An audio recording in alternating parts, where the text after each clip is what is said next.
Bismillahirrahmanirrahim. Assalamualaikum warahmatullahi wabarakatuh.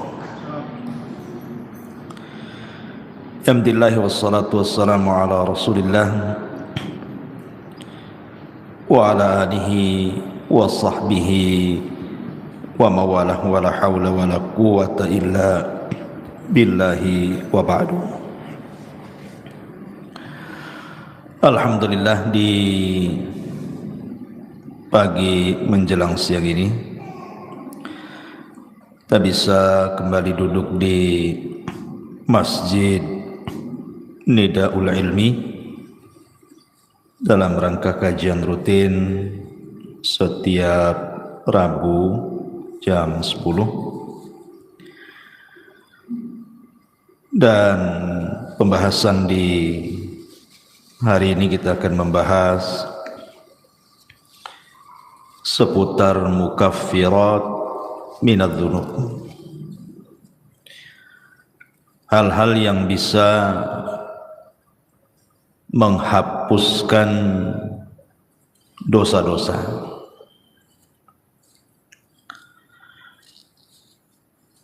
Tapi yang dimaksud di sini tentu tidak semua dosa, karena dosa itu terbagi menjadi 3. Ada dosa yang disebut dengan dosa yang paling besar yang tidak mungkin diampuni, seperti kesyirikan. Itu tidak mungkin diampuni kecuali kalau dia bertobat. Karena itu berdasarkan nas Al-Quran, innallaha la yaghfiru an yushraka bihi wa yaghfiru ma duna dzalika liman yasha. Allah tidak akan mengampuni dosa orang yang menyekutukannya, dan Allah hanya mengampuni dosa selain itu. Yang kedua, ada dosa yang berkaitan dengan manusia, dan ini yang ditangguhkan ampunannya. Walaupun seseorang sudah meminta ampun kepada Allah Subhanahu wa taala, kalau belum mendapatkan keridhaan dan keikhlasan orang yang kita sakiti, kita zalimi, kita ambil haknya, kita rampas kehormatannya, dan begitu seterusnya, maka Allah Subhanahu wa taala tidak akan mengampuninya sampai ada kerelaan orang yang dizaliminya. Dan kalau dia sampai mati dan tidak kunjung pula mendapatkan kerelaannya, maka nanti akan terjadi qisas pada hari kiamat.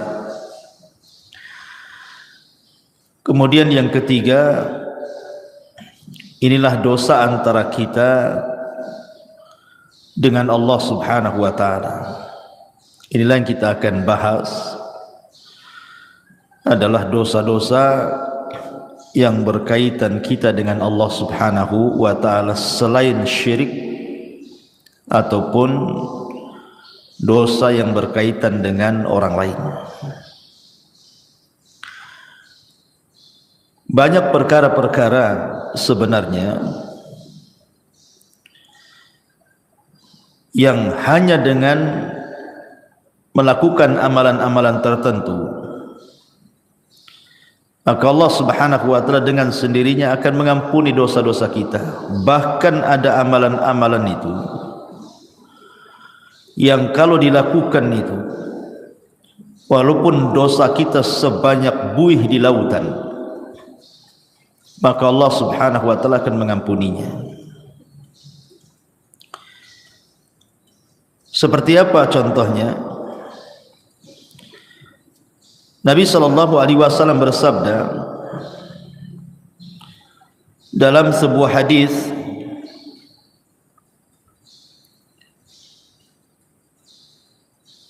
yang dikeluarkan oleh Imam Muslim dan yang lainnya, ketika menyebutkan riwayat tentang dosa-dosa yang akan diampuni walaupun dosa itu sebanyak buih di lautan. Kata Nabi sallallahu alaihi wasallam,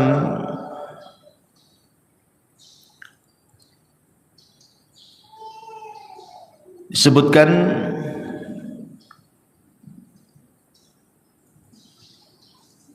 Taib.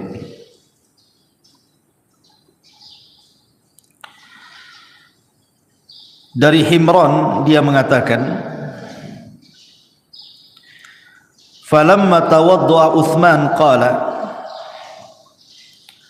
wallahi la uhaddithannakum hadithan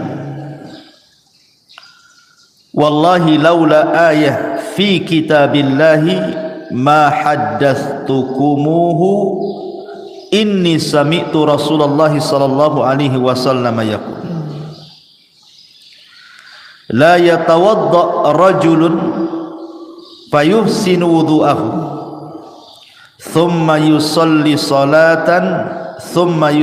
salata illa ghufira lahu ma bainahu wa baina as-salati allati taliha. Qala Urwah al-ayah innal ladzina yaktumuna ma anzalna minal bayyinati wal huda ila qawlihi al-la'inun, rawahu Muslim.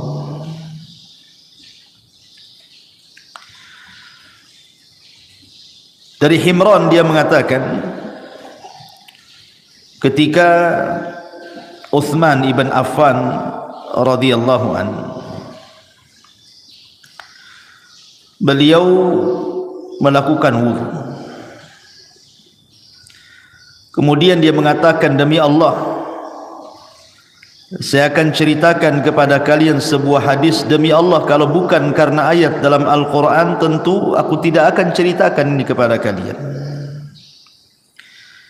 Aku mendengar Nabi SAW bersabda, tidaklah seseorang berwudu, kemudian memperbaiki wudunya, kemudian salat, maksudnya salat 2 rakaat wudu, kecuali akan diampuni antara dia dan jarak solat dia yang akan dilakukan setelahnya.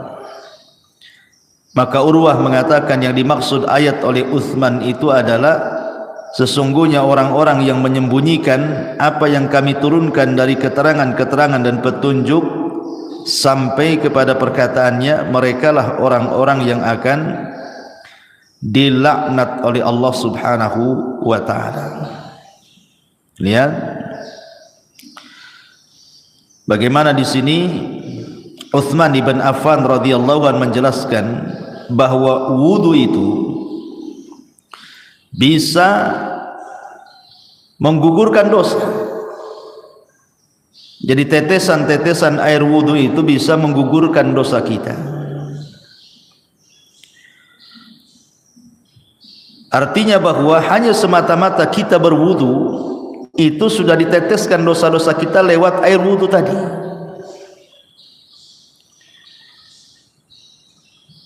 Bahkan Nabi SAW juga mengatakan dalam riwayat Muslim dari Abi Hurairah radhiyallahu anhu,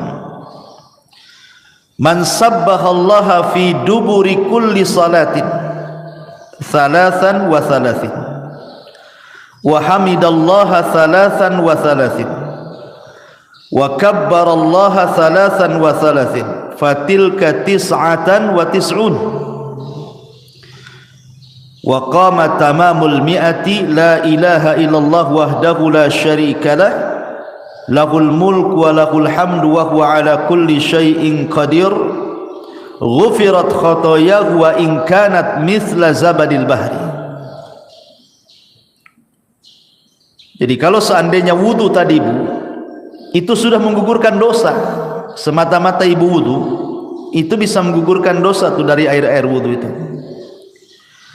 Kemudian ibu melaksanakan sholat wajib. Setelah sholat wajib itu kan ada zikir Bu. Lihat bagaimana keutamaan zikir ba'da salat itu. Barang siapa yang bertasbih setiap selesai salat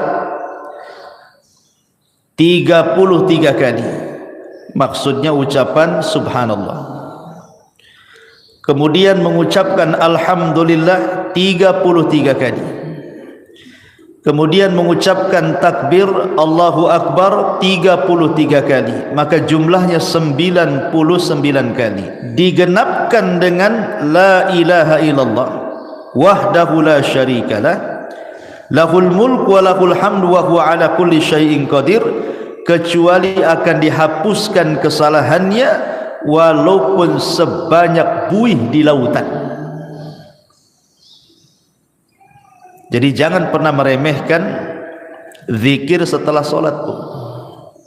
Lihat bagaimana keutamaannya, luar biasa. Siapa yang bisa menghitung buih di lautan?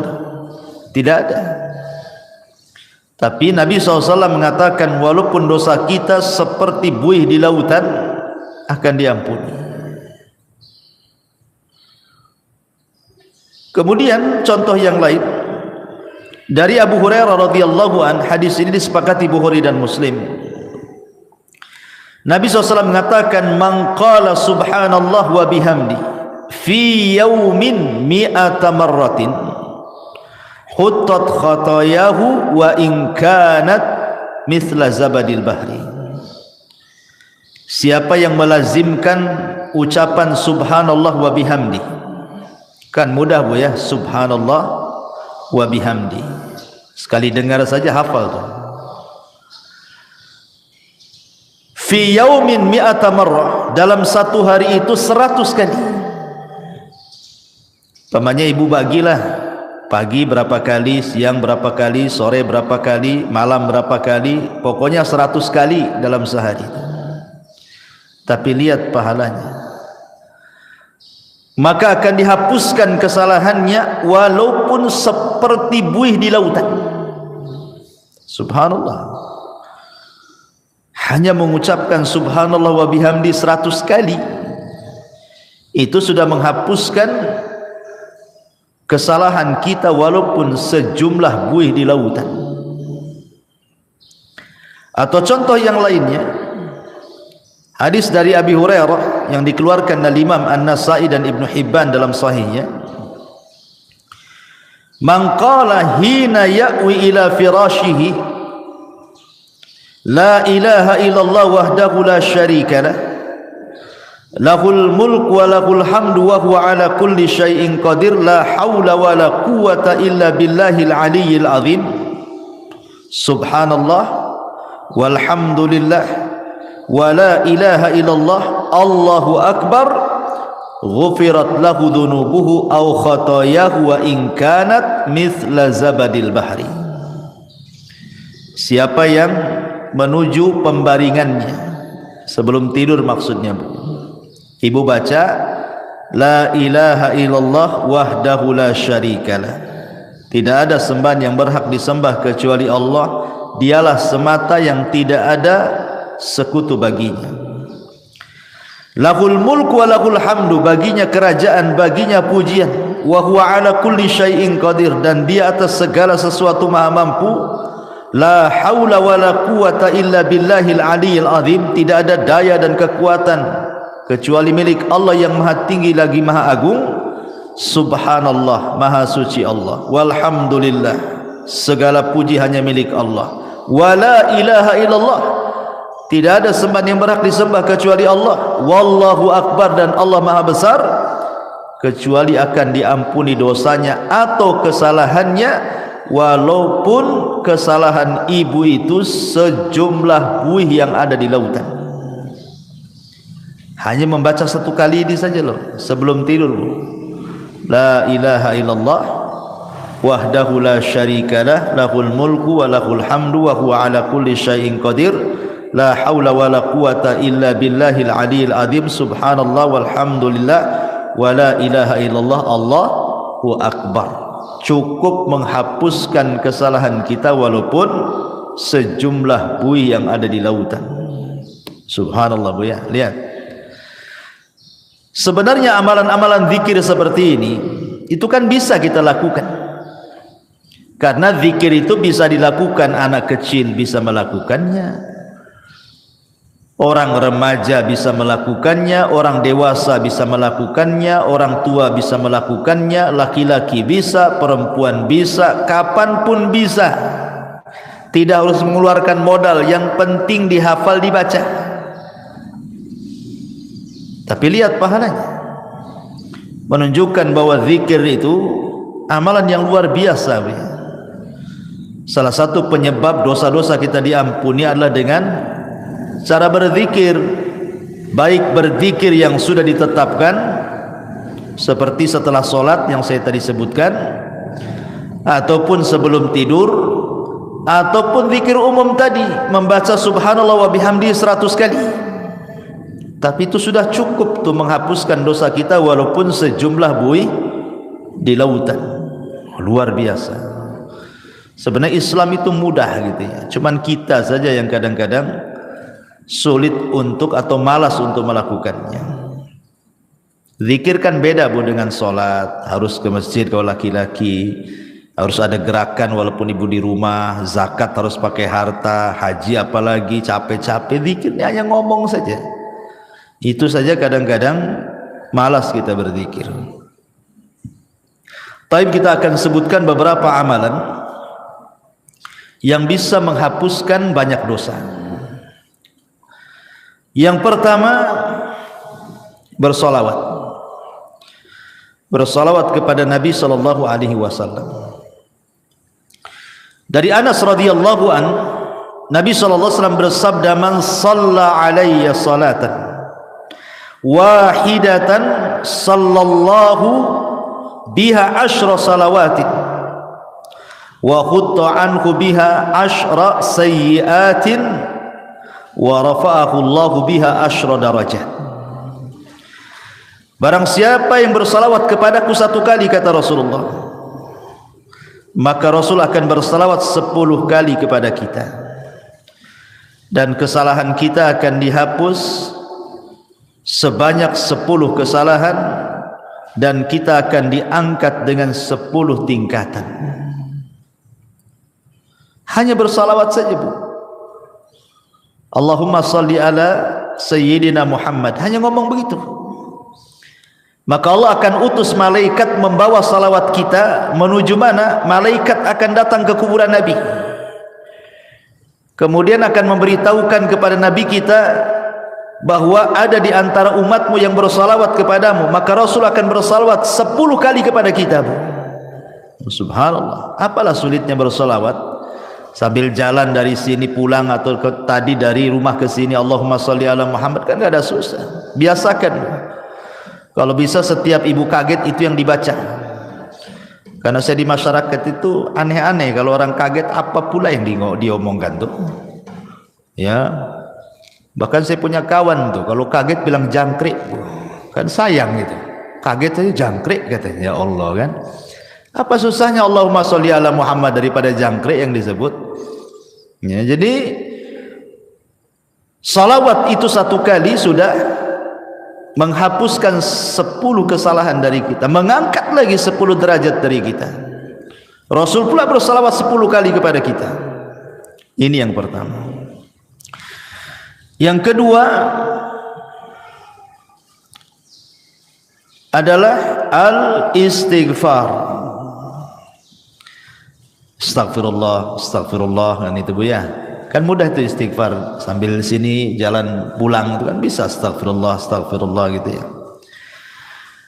Disebutkan dalam sebuah hadis Nabi sallallahu alaihi wasallam mengatakan, "Man lazimal istighfar ja'alallahu min kulli dzikin faraja."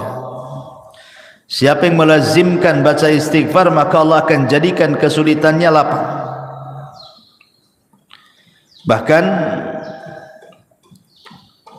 Allah Subhanahu wa taala berfirman, "Wa man ya'mal su'an aw yadhlim nafsah thumma yastaghfirillah yajidillah ghafurar rahima." Siapa yang melakukan kesalahan dan menzalimi dirinya, kemudian dia memperbanyak istighfar, maka Allah Subhanahu wa taala akan mengampuni dosanya, karena dia zat yang maha pengampun lagi maha penyayang. Dan lebih khusus lagi Rasul mengatakan, man istaghfarallaha fi duburi kulli salatin thalatha marrat faqala astaghfirullah alladzi la ilaha illahu al-hayyul qayyum wa atubu ilaih, ghufira lahu wa in kana qad farra minaz zahfi. Barang siapa yang mengucapkan astaghfirullah setiap selesai salat 3 kali saja, astaghfirullah alladzi la ilaha illahu al-hayyul qayyum wa atubu ilaih, maka Allah akan ampuni walaupun dia membawa dosa pernah lari dari pertempuran. Lari dari peperangan itu, Bu, dosa besar. Enggak boleh orang lari dari peperangan itu, kecuali kalau musuhnya lebih banyak. Umpamanya lebih dari 3 orang, 1 melawan 3 orang, boleh lari. Tapi 1 melawan 2 orang enggak boleh lari, sebab kalau lari dosa besar. Walaupun dia punya dosa besar, lari dari pertempuran, kalau dia istighfar 3 kali setelah sholat, Allah akan ampuni dosanya. Luar biasa. Ini yang kedua. Yang ketiga, salawatul khams, salat 5 waktu. Dari Abu Hurairah radhiyallahu an, Nabi SAW bersabda yang dikeluarkan Imam Muslim, as-salawatul khamsu wal jum'ati ilal jum'ati kafaratun lima bainahunna ma lam taghshal kabair. Salat 5 waktu dan Jumat ke Jumat adalah kafarah bagi dosa-dosanya selama dia tidak menenggelamkan diri dengan dosa besar. Sekarang ini, Bu, melakukan dosa kecil itu mudah sekali. Kalau dulu mungkinlah ya melakukan dosa kecil tetapi agak sulit gitu ya. Tapi kalau sekarang ini hampir tiap hari kita melakukan dosa kecil, Bu. Karena setiap kita ini punya handphone masalahnya. Terkadang di handphone itu kan nengok YouTube, nengok Facebook, nengok TikTok, ya kan? Atau apalah gitu ya. Terkadang nengok aurat di situ, entah laki-laki entah perempuan. Ya, yang di iklan-iklan lewat gitu kan. Kadang-kadang yang lewat di iklan itu kan enggak pakai jilbab juga tuh. Kadang-kadang ada yang lagi sepak bola gitu kan, di atas lutut celananya itu kan aurat laki-laki. Kadang terlihat laki-laki, terlihat aurat perempuan hampir setiap hari. Entah di iklan, entah di apa gitu kan. Itu kan termasuk dosa kecil. Maka kalau seseorang kemudian melanggengkan solat 5 waktu, maka solat dari zuhur ke asar, asar ke maghrib, maghrib ke isya, isya ke subuh, subuh ke zuhur, itu di antara selang waktu solat wajib ke wajib berikutnya itu menghapuskan dosa. Bahkan di zaman Nabi ada seorang anak muda itu berkhalwat dengan seorang perempuan, tapi tidak melakukan zina, maksudnya zina benaran. Hanya mungkin ya pegang-pegang, peluk-peluk, cium-cium gitu saja kan. Tapi tidak sampai zina besar. Tapi di mata para sahabat, dosa yang seperti itu sudah dianggap dosa besar itu. Nyesel dia. Datang dia kepada Nabi. Rasul, saya sudah melakukan dosa besar katanya. Kenapa? Kata Rasul, tadi saya berkhalwat dengan seorang perempuan begini, tapi tidak sampai melakukan zina besar, hanya berkhalwat saja. Kata Nabi SAW, hal shallaital asra ma'iya jama'atan, apakah tadi engkau sholat asar bersamaku jamaah? Kata anak muda ini, ya wahai Rasul. Apa kata Rasul? Idhab faqad ghafarallahu lak, pergi kamu, Allah sudah ampuni dosamu. Kenapa? Karena Allah mengatakan innal hasanat yudhibna sayyi'at, bahwa kebaikan-kebaikan itu bisa menghapuskan keburukan. Baik, selanjutnya apa lagi? Sedekah.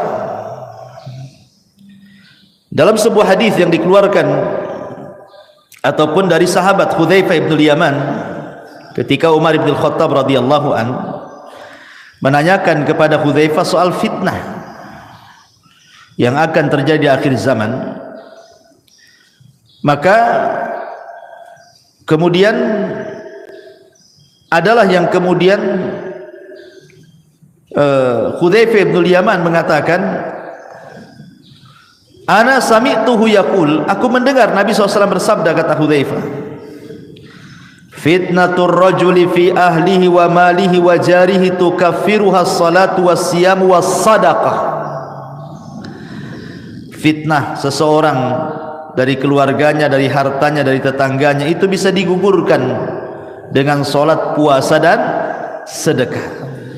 Jadi sedekah juga bisa menggugurkan dosa.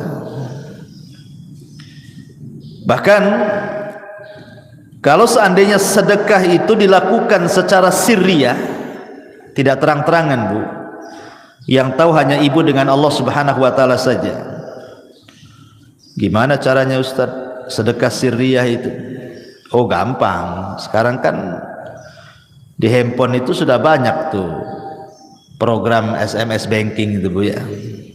Kirim saja lewat SMS banking.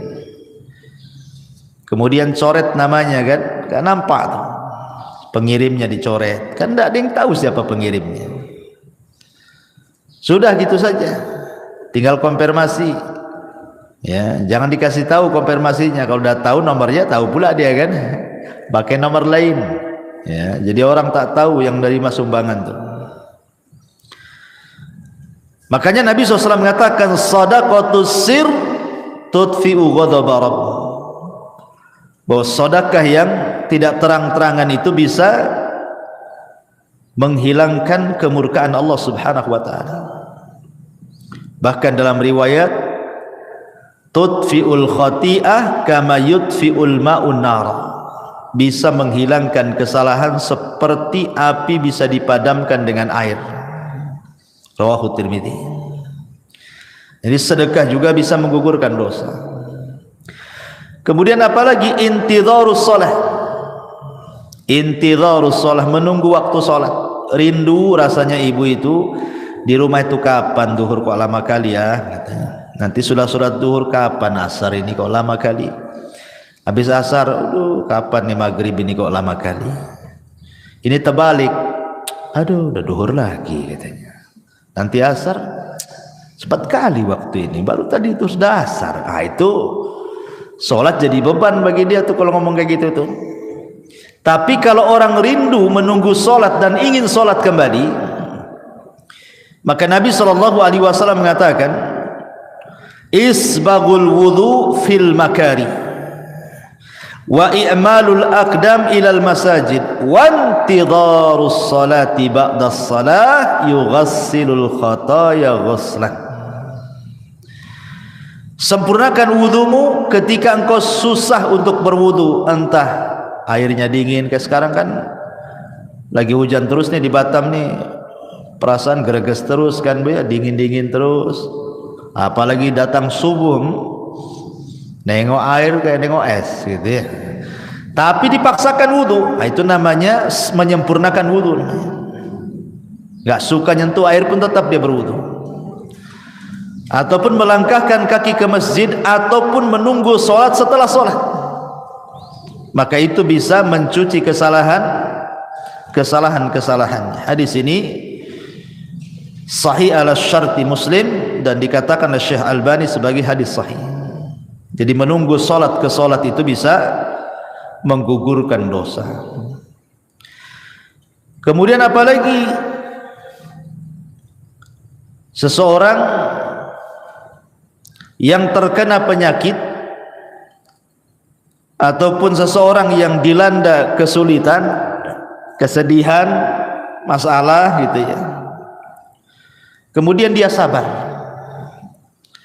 Kata Nabi SAW dari hadis Aisyah radhiyallahu anha, ma min musibatin tusibul muslim illa kaffarallahu biha anhu hatta syaukata yushakah.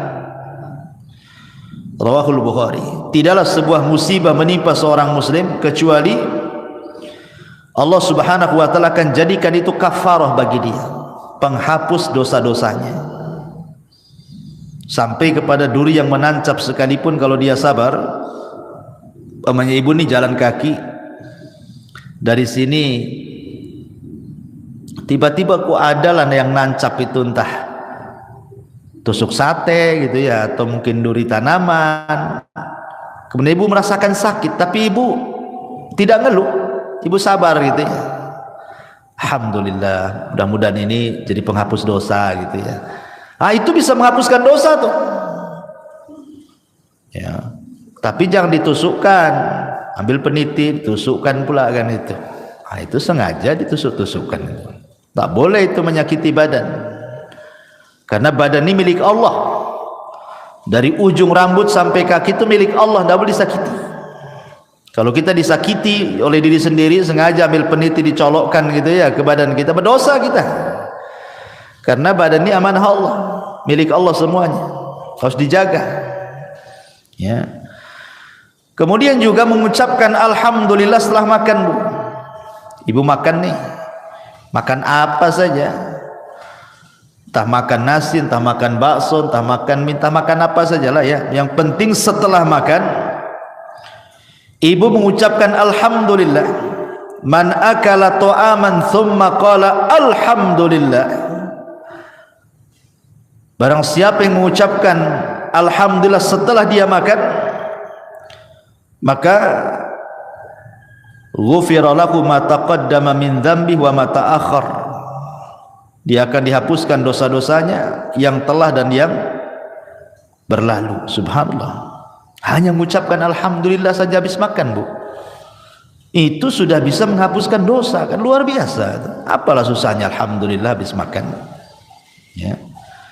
Kemudian juga ketika salat, Bu, ketika amin, ketika imam mengatakan ghairil maghdubi alaihim waladdallin, amin ya gitu ya. Ketika imam mengatakan amin, nah, kita juga ikut tuh amin.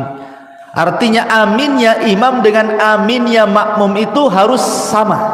Jangan imam dulu baru makmum, tidak. Dengar imam waladzalin saja, langsung ibu amin. Jadi aminnya ibu dengan aminnya imam itu sama.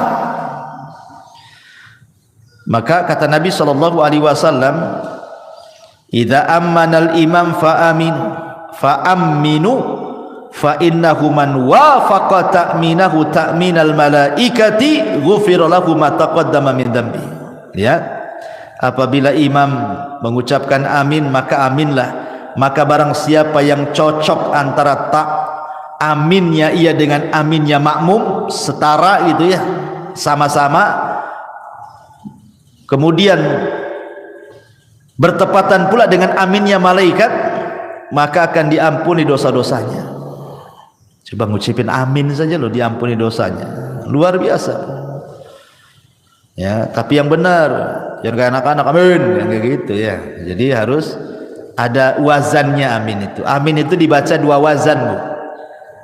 Bisa menggunakan wazan fa'ilun ya, atau fa'ilun, dibaca amin atau amin. Nah, dua bacaan, Bu.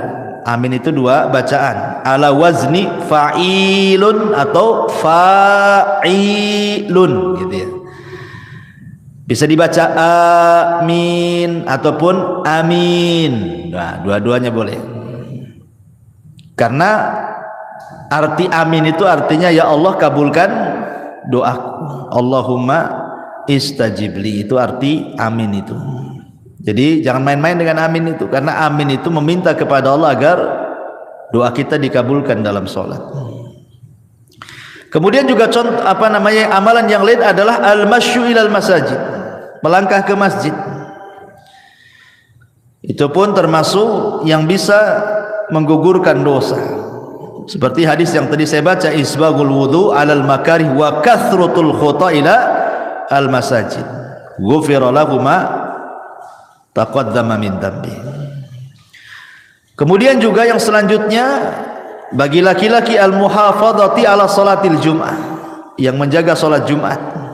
Karena Rasul mengatakan al-jum'atu ila al-jum'ati kafaratun lima bainahuma. Subhanallah. Jadi kalau seorang laki-laki melaksanakan Jumat nih, pemain Jumat ini, betul-betul dia melaksanakan Jumat lah.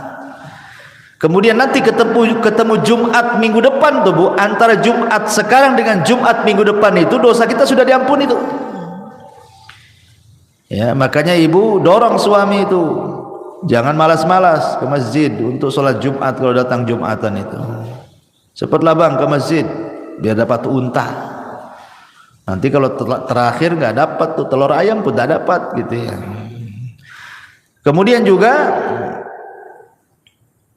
yang bisa menghapuskan dosa adalah kafaratul majlis Bu. Ingat ibu ya, kafaratul majlis itu penting Bu. Ibu umpamanya datang ke arisan atau mungkin datang ke kondangan, atau ibu main ke rumah kawan, entah berdua, entah bertiga, entah berempat, ngobrol lah ibu di situ sambil makan rujak, ya kan?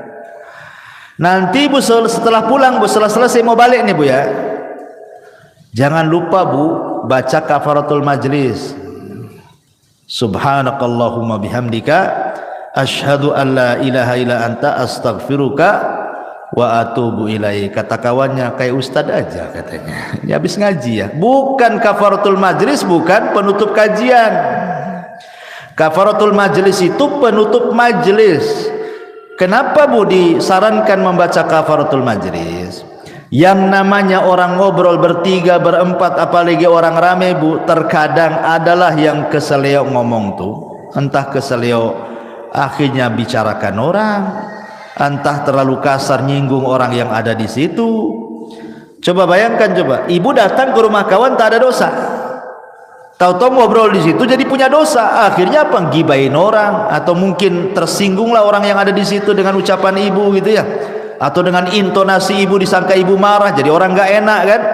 Nah, supaya hilang dosa-dosa di majelis itu Bu, pulang tak bawa dosa, berangkat tak bawa dosa, gitu maksudnya. Supaya pulang pergi itu betul-betul tak bawa dosa. Jangan pula berangkat tak bawa dosa, pulang pula bawa dosa. Nah, itu pentingnya kafaratul majlis. Kemudian juga ibu kalau dengar azan Bu, kan di situ apa namanya, ada doa. Ya, doa apabila ibu mendengar suara muazzin. Kata Nabi SAW, biasakan kalau umpamanya ibu kan setelah membaca, kata Rasul kalau muazzin bilang Allahu Akbar ya kita Allahu Akbar kan itu ya, sampai kepada hayya ala taini ya, hayya ala shalah ya al falah, kan tidak sama tuh jawabannya. Ibu membaca la haula wala quwata illa billah, habis itu kemudian membaca doa azan kan, Allahumma rabb hadhihi da'wati tamah sampai selesai. Selepas itu ibu membaca asyhadu an la ilaha illallah wahdahu la syarikalah wa anna muhammadan abduhu wa rasuluhu raditu billahi rabbah wa bi muhammadin rasulah wa bil islami dina ghufira lahu min dzambihi.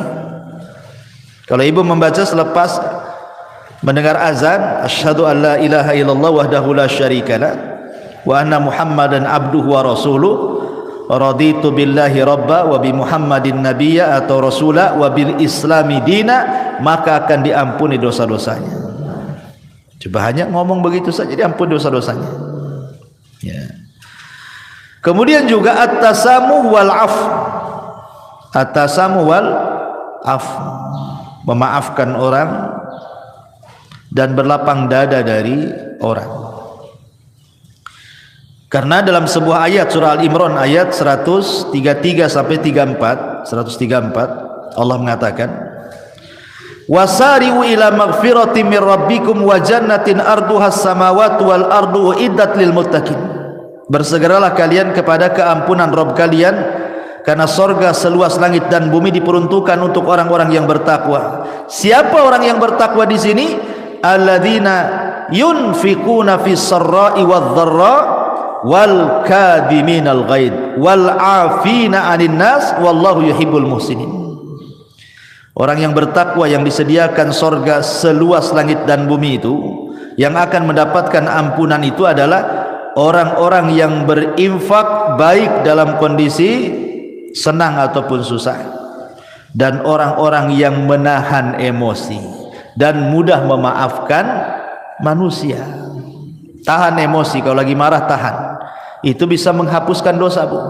Jadi kalau ada orang yang nyakiti ibu, tiba-tiba ibu dimarahi orang, digibai orang, ya ibu manusiawi kan, pasti mau marah kan itu. Tapi ibu tahan-tahan marahnya. Ketika ibu menahan marah, itulah dosa ibu diampuni itu. Apalagi sampai memaafkan, kasih uzur, sudahlah, saya maafkan, memang dia gitu sih, biasalah dia gitu. Dimudahkan itu ya, disederhanakan masalah, Bu. Jangan dibesar-besarkan, nanti jadi tengkar. Itu saja bisa menghapuskan dosa. Kemudian yang lain juga bacaan tahlil, Bu. Bacaan la ilaha illallah. Kata Nabi SAW, man qala la ilaha illallah wahdahu la syarika lahul mulku wa lahul hamdu wa huwa ala kulli syai'in qadir fi yaumin mi'ata marrah. Barang siapa yang mengucapkan la ilaha illallah wahdahu la syarika lahul mulku wa lahul hamdu wa huwa ala kulli syai'in qadir, dalam satu hari itu 100 kali, Bu. Apa kata Rasul? Kanat adlu asyri riqabin wa kutibat lahu mi'atu hasanatin wa muhiyat anhu mi'atu sayyiatin. Maka sebanding dengan memerdekakan 10 budak, akan dicatat 100 kebaikan, akan dihapus 100 kesalahan. Masya Allah ya. Ibu merdekakan budak dari mana duitnya, Bu? Cukup membaca ini saja 100 kali sama dengan ibu merdekakan budak 10 budak. Cukup tidak dicatat lagi 100 kebaikan, cukup tidak dicatat lagi, dihapus lagi 100 kesalahan. Hanya ngomong begini, Bu ya, 100 kali. Ibarat kita infak gitu ya, untuk memerdekakan. Harga budak tuh tak tahu sekarang berapa tuh ya. Tapi cukup membaca ini 100 kali saja sudah sama dengan memerdekakan 10 budak. 100 kesalahan dihapus, 100 kebaikan dicatat. Subhanallah. Termasuk juga, Bu, salatu rakaataini, salat 2 rakaat apabila ibu melakukan dosa. Ibu habis gibah nih di tetangga nih, lama pula gibahnya setengah hari, baru balik, aduh mak, tadi saya sudah gibai orang nih, nantilah, langsung ibu telepon sama yang digibai itu, saya minta maaf loh, tadi saya yang gibai anti loh, minta maaf ya. Habis itu ngomong sama kawan-kawan yang satu majelis tuh, saya nggak ikut-ikut loh katanya. Nah, ibu langsung sholat 2 rakaat tuh, sholat tobat namanya ya. Maka kata Nabi SAW, ma min abdin aznaba dzamban fayuhsinu tuhur thumma yaqumu fayusalli rak'ataini thumma yastaghfirullah illa ghufirallah. Tidaklah seorang hamba melakukan dosa kemudian dia memperbaiki wudu, kemudian dia salat 2 rakaat salat taubat, bertobat kepada Allah, kecuali Allah akan ampuni itu dosa-dosanya ya. Kemudian juga yang bisa menghapuskan dosa adalah ittiba'us sayyi'ah al-hasanah, ikuti yang buruk dengan yang baik. Jadi kalau seandainya satu hari ini kita melakukan keburukan, maka buatlah satu hari ini juga melakukan kebaikan. Boleh jadi mungkin satu hari ini ibu tidak sadar marahi orang, orang yang dimarahinya mungkin ya kita tidak tahu apakah dia menerima atau tidak gitu kan. Tapi mungkin ibu melakukan hal yang sama. Buatlah kebaikan di situ juga. Kalau tadi marah-marah, sekarang ngomong yang baik-baik, yang santun-santun sama orang gitu ya. Jadi imbangi itu keburukan dengan kebaikan. Sebagaimana yang sering saya katakan, kalau ibu melakukan dosa yang tidak terang-terangan dalam satu hari ini 2 kali, maka lakukan juga amalan yang baik yang tidak terang-terangan 2 kali juga, supaya bisa menghapus kesalahan tadi. Karena Rasul yang mengatakan wa atbi'is sayyi'atal hasanata tamhuha, ikutilah yang buruk dengan yang baik. Yang baik itu pasti mengalahkan yang buruk. Innal hasanat yudhibnas sayyi'at, karena kebaikan itu bisa menghilangkan keburukan. Termasuk juga orang-orang yang mati syahid, orang-orang yang terlibat dalam perang gitu ya. Karena Rasul yang mengatakan Allah akan mengampuni dosa orang yang mati syahid apapun dosanya kecuali utang, kecuali kalau dia punya utang lain, kata Rasul. Termasuk juga at-taubatus shadiqah, bertobat betul-betul sebelum matahari terbit dari barat ataupun sebelum nyawa di kerongkongan. Nah, itu bisa menghapuskan dosa. Termasuk juga puasa. Pertama puasa Asyura, puasa di bulan Muharram, tanggal 10 bulan Muharram. Kata Rasul, yukaffiru sanatal madiyah, menghapuskan dosa 1 tahun ke belakang, rawahu Muslim. Ataupun puasa Arafah tanggal 9 bulan Dzulhijjah umpamanya ya. Rasul mengatakan yukaffiru sayyi'atal madiyatal baqiyah. Kalau puasa tanggal 9 Dzulhijjah ini lebih hebat lagi pahalanya, dihapuskan kesalahannya setahun ke belakang dan setahun ke depan, luar biasa. Ataupun puasa bulan Ramadan. Nah, itu kalau Ramadan jelas-jelas Bu ya, puasanya, sholat malamnya, Lailatul Qadarnya, itu menghapuskan dosa semua tuh. Kata Nabi SAW, man shoma Ramadanan, wa fi riwayatin man qama Ramadanan, wa fi riwayatin man qama Lailatul Qadrin imanan wa ihtisaban ghufira lahu ma taqaddama min dhanbi. Barang siapa yang puasa di bulan Ramadan, dalam riwayat barang siapa yang salat malam di bulan Ramadan, dalam riwayat yang lain barang siapa yang mendirikan Lailatul Qadar penuh iman dan mengharap pahala, maka Allah akan ampuni dosa-dosanya. Nah, ini juga perkara-perkara yang bisa menghapuskan dosa, termasuk haji dan umroh kalau ibu punya uang. Karena Nabi SAW yang mengatakan man hajja lillahi falam yarfus walam yafsuq raja'a ka yaumin waladathu ummuhu. Siapa yang haji karena Allah Bu, bukan karena manusia, dia tidak mengeluarkan kata-kata kotor selama haji, tidak melakukan kemungkaran selama haji, kefasikan, kecuali pulang Bu seperti anak bayi. Anak bayi kan gak punya dosa Bu. Nah, itulah keutamaan orang haji, pulang saja gak punya dosa dia. Begitu juga umroh, al-umratu ilal umrati kafaratun lima bainahuma. Umroh satu ke umroh berikutnya itu setahun, pamannya umroh nih, tahun ini umroh, tahun depan umroh lagi, setahun itu dihapuskan dosa-dosanya dari umroh ke umroh. Subhanallah ya. Maka ini kesempatan bagi orang-orang kaya nih, kalau memang punya uang berangkat ya, karena ini salah satu yang bisa menggugurkan dosa. Tentu yang paling besar dari semuanya, dari semua yang saya jelaskan dari awal sampai akhir tadi, yang paling besar yang bisa menghapuskan dosa adalah at-tauhid ya. Tidak menyekutukan Allah, tidak menyekutukan Allah, dan beriman kepada dan beramal saleh. Tauhid ini penting.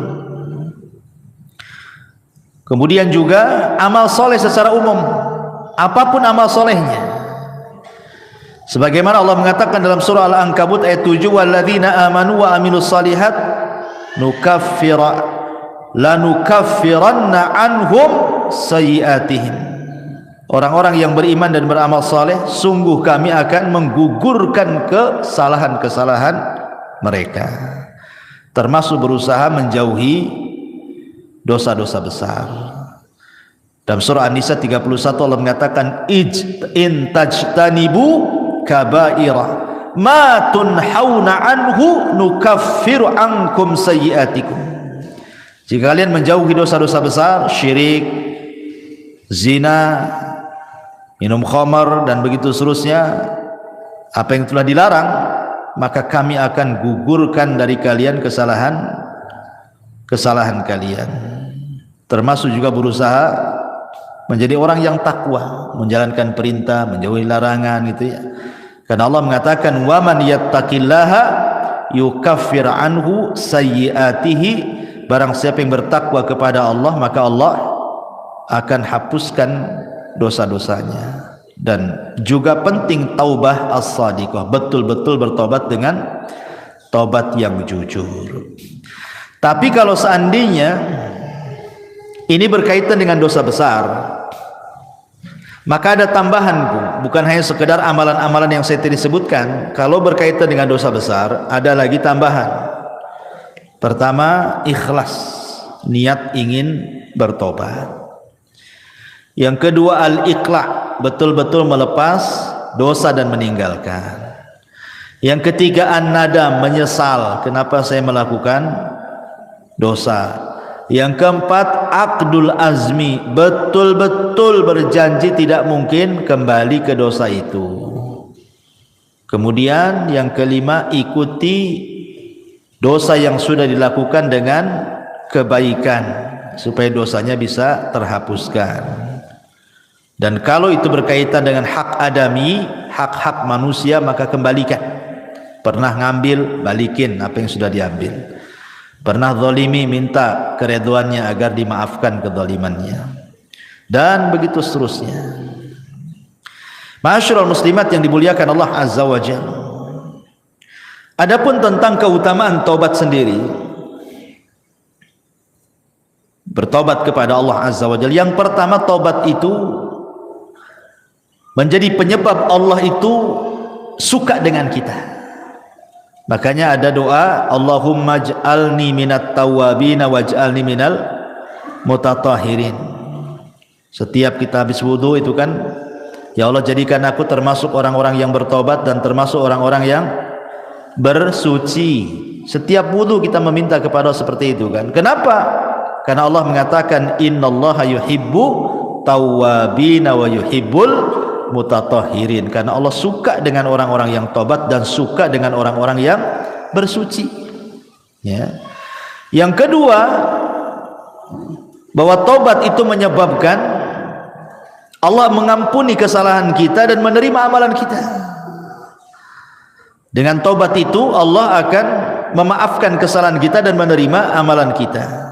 Yang ketiga, dengan tobat itu kita diselamatkan dari neraka dan dimasukkan ke dalam surga, dan itulah keberuntungan yang sebenarnya. Faman zuhziha 'anil nar wa udkhilal jannah faqad faz. Siapa yang dikeluarkan dari neraka dan dimasukkan ke dalam surga, itulah keberuntungan yang sesungguhnya. Termasuk penyebab seseorang mendapatkan rahmatnya. Orang yang suka tobat itu, maka akan datang rahmat Allah. Karena Allah mengatakan, Allah itu lebih senang dengan tobatnya seorang hamba dibandingkan seseorang yang safar ke padang pasir bawa unta dan semua perbekalannya di atas unta. Ketika dia tidur, minggat pula lah unta itu karena nggak diikat. Akhirnya orang ini temenung, matilah aku di padang pasir ini, tak ada minum, tak ada makan, tak ada unta katanya kan. Akhirnya dia cari sana sini enggak ketemu, sudah pasrah dia mau mati di padang pasir. Akhirnya dia pun tertidur. Ketika terbangun, untanya pula depan mukanya. Apa enggak senang, Bu? Tapi Rasul mengatakan Allah lebih senang kepada hamba yang bertobat dibandingkan orang ini yang mendapatkan unta dan perbekalannya. Kenapa? Karena Allah itu akan mencurahkan rahmatnya kepada orang yang bertobat. Termasuk tobat juga adalah sebab mendapatkan pahala besar, dan termasuk tobat juga adalah mendapatkan banyak kebaikan setelah keburukan yang dilakukannya. Baik, ma'asyiral muslimat yang dimuliakan Allah Subhanahu wa taala, intinya bahwa seorang hamba itu tidak boleh bosan untuk mencari rahmat Allah Subhanahu wa taala. Karena walaupun malaikat, Bu, malaikat itu hamba yang tidak pernah bermaksiat kan, Bu. Tapi Adam itu adalah makhluk yang bermaksiat. Tetapi Allah Subhanahu wa taala muliakan Adam dibandingkan malaikat kan, Bu. Adam bermaksiat, kemudian bertobat. Malaikat bertobat terus, tak pernah maksiat. Tapi Allah muliakan Adam. Kenapa? Perhatikan hadis Nabi SAW. Kata Nabi sallallahu alaihi wasallam, "Walladzi nafsi biyadi, law lam tudhnibu la dhahaballahu bikum wa la jaa biqaumin yudhnibun fayastaghfirunallaha fayaghfiru lahum." Demi zat yang jiwaku di tangannya, kata Rasul, seandainya kalian tidak melakukan dosa seperti malaikat, anggaplah kalian seperti malaikat, tidak punya dosa, tidak pernah melakukan dosa, tentu Allah akan binasakan kalian semua, dan akan didatangkan sebuah kaum yang berdosa kemudian minta ampun kepada Allah, Allah pun ampuni dia. Kenapa? Karena Allah suka dengan orang yang bertobat. Lah macam mana orang bertobat kalau tak punya dosa? Kan bertobat tu karena punya dosa, kemudian dia bertobat. Allah suka tu dengan orang yang bertobat. Tapi jangan disengaja buat dosa, nanti tak sempat pula bertobat. Ya. Jadi maksudnya di sini adalah lihat bagaimana keutamaan orang yang bertobat, kan? Karena memang Allah Subhanahu wa taala sudah memang melekatkan kepada anak Adam itu pasti berbuat dosa. Kullu bani Adam khata'un wa khairul khata'ina tawwabun, kan itu. Setiap anak Adam itu pasti dosa. Pasti melakukan dosa. Kalau ada ibu yang mengatakan saya tidak pernah berbuat dosa, kadzabti, dusta ibu ini. Dustakan orang yang mengatakan saya tidak pernah berbuat dosa. Karena dosa itu macam-macam. Tetapi sebaik-baik orang yang melakukan dosa, tobat. Ya, bertobat kepada Allah Subhanahu wa taala. Ma'asyiral muslimat yang dimuliakan Allah Azza wa Jalla, yang jelas bahwa ingat, sebesar apapun dosa kita, sebesar apapun dosa kita, walaupun sampai membumbung ke langit sekalipun, sampai ke awan lah dosa kita itu saking banyaknya, kalau kita datang betul-betul menghadap Allah ingin bertobat, apa dalam hadis qudsi itu Allah katakan, ya ibadi lau dhunubuka ananas sama thumma astaghfartani ghafartu laka ala ma kana minka wala ubali. Hei anak Adam, sekalipun dosamu melambung sampai ke langit, kata Allah, tapi kau datang kepadaku dengan ikhlas ingin bertobat, ku ampuni, aku enggak peduli, kata Allah. Lihat bagaimana luasnya rahmat Allah Subhanahu wa taala. Sampai Amr bin As ini kan Bu, seorang sahabat, dia baru masuk Islam setelah 20 tahun. Dia sama dengan Khalid bin Walid tuh, 20 tahun baru masuk Islam. Setelah lewat Islam 20 tahun baru masuk Islam tuh, Khalid bin Walid, Amr bin As, dan ada satu kawannya itu, 3 orang. Khalid bin Walid langsung masuk Islam, berbaiat kepada Rasul. Amr bin As pula ragu-ragu. Kata Rasul, kenapa kau ragu-ragu, hai Amr? Apakah kau ragu-ragu dengan agamaku? Kata Rasul. Kata Amr, bukan itu wahai Rasul, aku ingin masuk Islam tapi ada syaratnya, kata Amr gitu. Kata Rasul, apa syaratnya? Begini Rasul, kau tahu apa yang sudah kulakukan kepadamu dan sahabatmu, sampai ketika kaum muslimin hijrah ke Habasyah juga Amr bin As yang melobi Najasyi untuk memulangkan. Kau sudah tahu dosaku banyak wahai Rasul, saya siap masuk Islam. Pertanyaannya, aku minta syarat. Kata Rasul, apa syaratnya? Seandainya aku masuk Islam, maukah kau berdoa kepada Allah agar dosa-dosa yang selama ini kulakukan kepadamu dan sahabat-sahabatmu Allah ampuni? Rasul pun tersenyum dan mengatakan, ya Amr, innal Islam yahjubu ma qabla. Amr, Islam itu menghapuskan dosa-dosa sebelum Islam, sebagaimana taubat itu tahjubu ma qabla, menghapuskan dosa-dosa sebelum taubat. Artinya nikmat Allah, rahmat Allah itu luas. Di zaman Bani Israel ada 99 orang dibantai oleh preman, tapi dapat hidayah. Preman ini ingin bertaubat, datang dia kepada seorang rahib, jahil pula rahib ini. Rahib, Pak Pendeta, saya ingin masuk bertobat nih, saya sudah membunuh 99 jiwa nih, macam mana cara nebusnya nih? Kata pendeta itu, oh nggak bisa, kau dosamu udah banyak tuh. Satu orang kau bunuh saja besar, 99 pula kau bunuh, tak bisa, nggak ada tobat bagimu gitu. Marah dia, dibantai pula tuh si rahib itu. Kenapa 100 jiwa dia bantai, tapi dia tidak putus asa ingin bertobat. Ketemulah seorang alim, memang ahli ilmu gitu ya, bertanya, ada nggak tobat, saya sudah membunuh 100 jiwa yang terakhir seorang rahib ku bantai katanya. Akhirnya kata sang alim nih, ada, tapi kau harus datang ke perkampungan. Kampung itu semua orang alim, orang soleh, orang baik. Kau gabunglah dengan mereka. Mudah-mudahan Allah berikan rahmat kau di sana. Menunjukkan apa? Lingkungan itu mempengaruhi tobat. Ya, berangkat dia di tengah jalan, entah berantah, mati pula dia, entah jatuh entah apa, mati dia. Belum sampai ke kampung yang dituju. Datang malaikat azab mau ngambil ruhnya. Dia pantas masuk neraka katanya. Datang pula malaikat rahmat, bukan, dia ahli sorga karena sudah ada niat tobat. Kata malaikat azab, tidak bisa, dia sudah membunuh 100 jiwa, yang terakhir itu pendeta dibunuh dia katanya. Akhirnya rebutanlah ruhnya malaikat azab dan rahmat ini. Akhirnya Allah mengutus apa? Malaikat hakim. Kata malaikat hakim pemutus ini, tunggu dulu, jangan diputuskan apakah dia termasuk ahli nar atau ahli jannah katanya. Kita ukur dulu antara kematian dia jaraknya dengan kampung yang dituju, dengan kematian dia kepada orang yang bertanya. Kalau dekat kepada yang bertanya, masukkan dia ke neraka. Kalau dekat ke kampung yang dituju, masukkan dia ke sorga. Sebenarnya disebutkan dalam riwayat itu, dia itu baru keluar dari orang yang bertanya. Artinya desa yang dituju masih jauh itu sebenarnya. Tapi karena Allah luas rahmatnya, dilipatlah bumi itu sama Allah. Akhirnya didekatkan ke kampung itu. Padahal sebenarnya dekat ke yang ditanya karena baru keluar dari orang yang bertanya itu. Tapi karena rahmat Allah itu luas, dilipat bumi sama Allah, didekatkan ke kampung yang akan dituju bertobat. Subhanallah. Itulah kenapa Allah mengatakan inna rahmati taghlibu ghadabi, rahmatku mengalahkan kemurkaanku. Allah lebih sayang. Ya, karena sudah ada niat tobat, dilipat bumi, dekatkan pula ke kampung bertobat, masuklah dia ke dalam sorga. Itu menunjukkan apa? Jangan putus asa dari rahmat Allah azza wa jalla. La taqnatu min rahmatillah, innallaha yaghfiru dzunuba jami'a. Jangan pernah putus asa dari rahmat Allah. Karena Allah itu mengampuni semua dosa, sebesar apapun dosa, hatta syirik sekalipun. Anggaplah syirik sekalipun.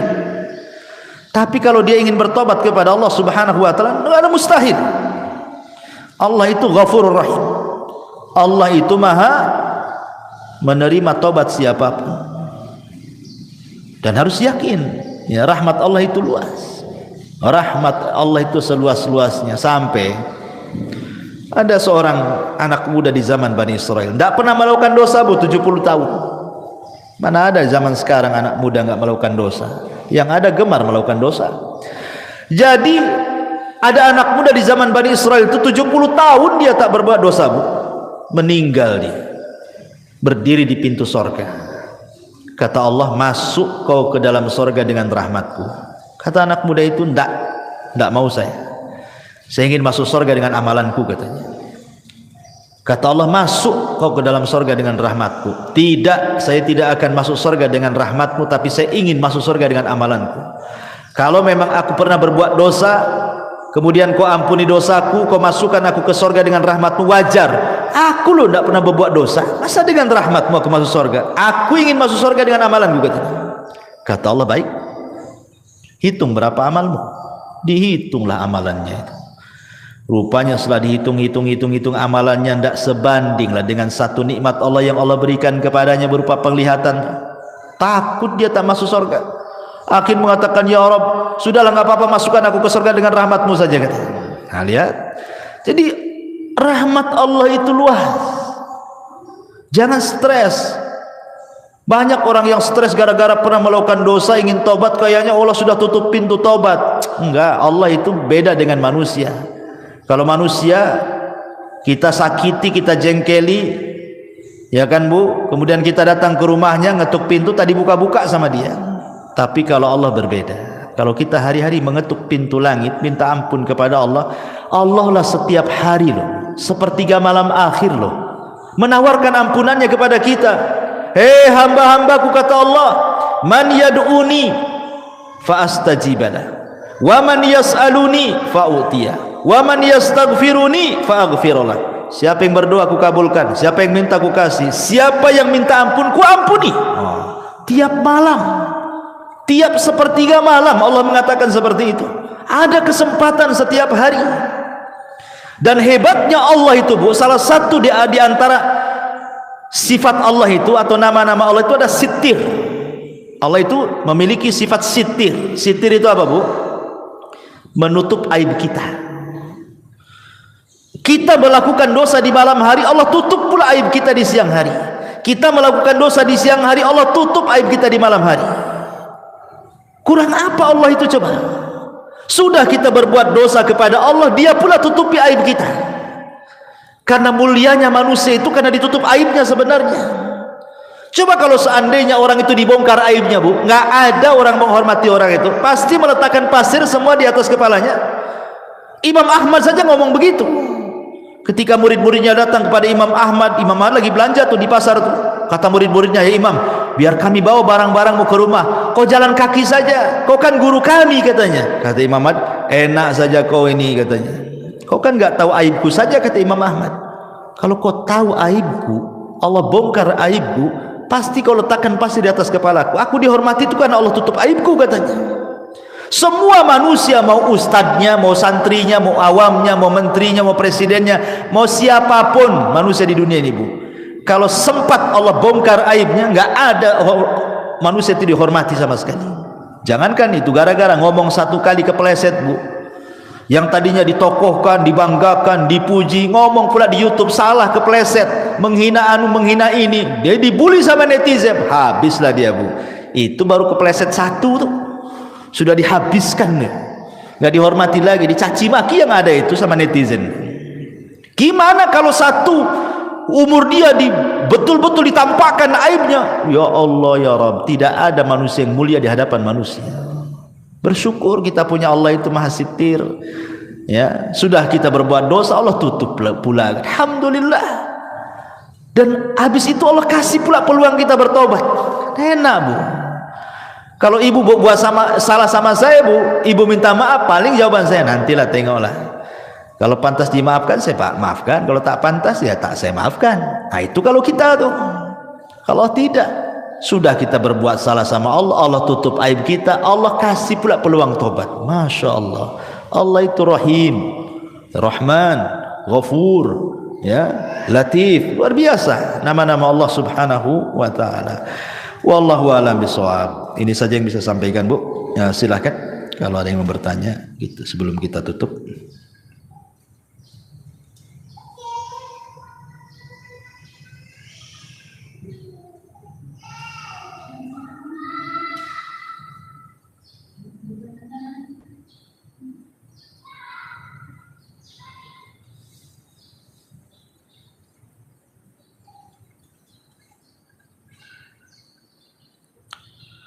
Alhamdulillah, belum ada yang bertanya.